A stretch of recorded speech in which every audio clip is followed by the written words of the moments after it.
Mamoun yɛrɛ bɛ yen sa n'olu bɛ balontan yɛrɛ ko bɛɛ lajɛlen kunna diɲɛ seleke naani tɔnba tɔgɔ la an ka jamana kɔnɔ ani Mali jamana yɛrɛ tɔgɔ la n'a bɛ fɔ o ma ko Fédération Malienne de Football.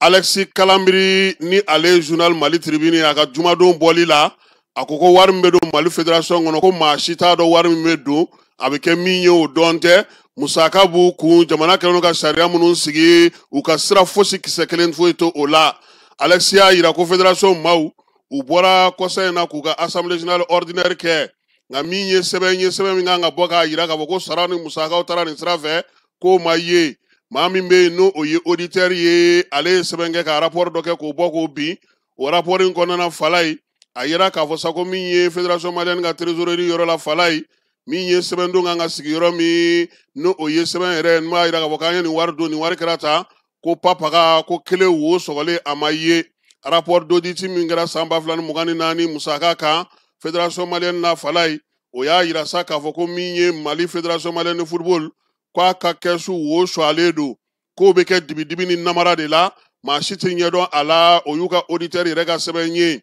Alexis ka fasiri la a ko n'i dun y'a jateminɛ Falaye u ka tunɔ ka ca dɛ. Fédération a bɛ sɔrɔ yɛrɛ de kɛ koyi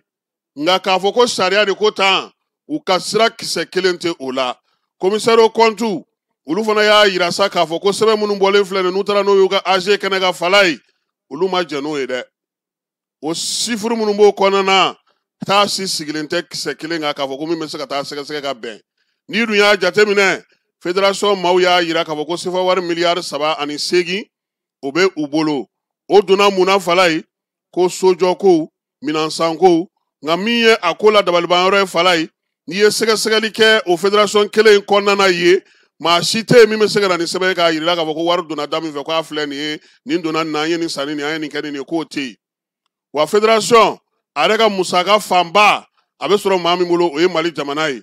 ko min ka jugu n'a bɛɛ lajɛlen ye Fédération ye nin bɛɛ kɛ nka min ye jurumantigiw ye olu fana b'u nɔfɛ olu ka miliyari 1 bɛ u la n'o ye jurumantigiw ye o fana si ma dan tigɛ ka ɲɛfɔ maa si ye u ka AG kɛnɛ kan k'u kɔni bɛ sɔrɔ kɛ u bɛ musaka sɔrɔ ko nka bidonya in na maa si tɛ min bɛ se ka dɔn k'a fɔ ko nin ye Fédération jurumantigi ye nin juru in bɛ Fédération na a donna nin da in fɛ a taara nin sira in fɛ k'o ma se ka sɔrɔ. Alexis Kalambiri ka sɛbɛn kɔnɔna Falaye a ko nin kɔni ye dunko juguya ni yuruguyurugu ɲɔ ɲɛlen de ye Fédération Malienne de Football la juru min don ko est-ce que juru yɛrɛ don miliyari 1 ko yalama ko est-ce que juru yɛrɛ don Alexis ka ɲininkali bɛ yen a ko sɛbɛn min bɔra n'o ye rapport ye ko Fédération maaw u kan ka taa n'a ye sariya sira fɛn fɛn min bɛ musaka duncogo fɔ kuma tɛ foroba musaka duncogo fɔ k'u ma o si bato a ko la ko wa fana ko k'a fɔ k'i bɛ taa ka sɛgɛsɛgɛli fana kɛ k'i bolo da daluya jɔnjɔn kan k'a fɔ ko u ye nin kɛ ko o tɛ yen min ka jugu n'a bɛɛ ni Alexis Kalambiri y'o fɔ Falaye décembre kalo tile 31 san 2024 musaka min kan ka dun o kɔnɔna kɛrɛnkɛrɛnnenya la ko Fédération mɔgɔw ye min kɛ i b'o dɔn maa minnu bɛ yen n'olu yɛrɛ Fédération tɔndenw ye olu n'a bɛ fɔ o ma ko adhérents olu ka cotisation Falaye a ma enregistré a sarala wa a ma sara wa a taara sanfɛ wa a jiginna duguma wa ko maa si t'a yɔrɔ dɔn ko munna Mali Fédération bɛ se k'i yɛrɛ bila sariya sɔsɔ la tan sariya minnu bɛ yen ni Mali nafolo kan ka dun cogo min fɛ k'u b'o sɔsɔ mun na ko ɲininkali gɛlɛn bɛ yen nka Alexis Kalambiri ko a kɛra cɛ ye o a kɛra muso ye o maa min bɛ k'u senkɔrɔma don dibidibi la Falaye u bɛna na bɔ ni olu ye ko sabula Fédération in yɛrɛ ko a ka musaka la miliyari 2 ni kunkanfɛn miliyɔn 297 o b'a sanfɛ Falaye o kɔrɔ ko wari b'u kun nka wari min don a donyɔrɔ a taayɔrɔ a musaka kɛyɔrɔ sariya ko cogo min an ka jamana kɔnɔ Mali Fédération mago foyi t'o la ko ɲininkali kelen pewu ko jɔnni bɛ ka ninnu lakɔlɔsi